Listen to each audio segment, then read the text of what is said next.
আমরা শুধু এই যে জুলাইয়ের 1500 শহীদের কথা বলতেছি, কিন্তু আসলে তো এই 36শে জুলাই 36 দিনে আসে নাই।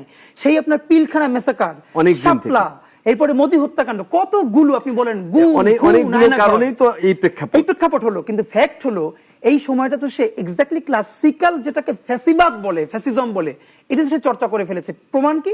প্রমাণ হলো আপনি ভাবেন যে একটা সরকার সে হলো খুবই খারাপ কাজ করেছে, সে পদত্যাগ করবে, কিন্তু এটাকে আপনি ধরেন, আমরা তো বলি যে লক্ষণ সেনের পরে গত 700-800 বছরে এই বাংলার ভূমিতে, মাটিতে আর কোন শাসক পালিয়ে যায় নাই।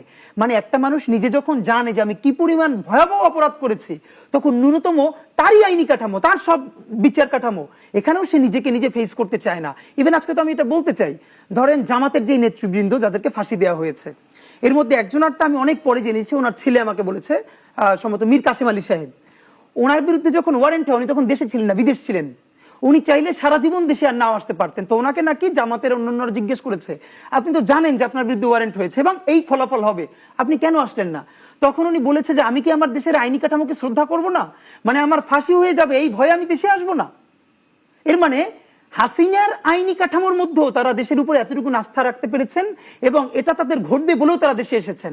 অথচ হাসিনার বানানো আইন আদালতের মধ্যেও সেই ন্যূনতম ভরসা রাখতে পারলো না, তার পতন হলো এবং তিনি পালিয়ে গেল। কিন্তু ভয়ানক ব্যাপার কি জানেন? তিনি পালালেন। আপনি বলেন তো বাংলাদেশের কোন আন্দোলনে প্রধানমন্ত্রী পালানোর পরে পুলিশের থেকে শুরু করে আমলাতন্ত্রের এত বড় বড় কমান্ডিং লোকজনও পালিয়ে যায়? পুলিশের বড় বড় অফিসার পালিয়ে গেছে।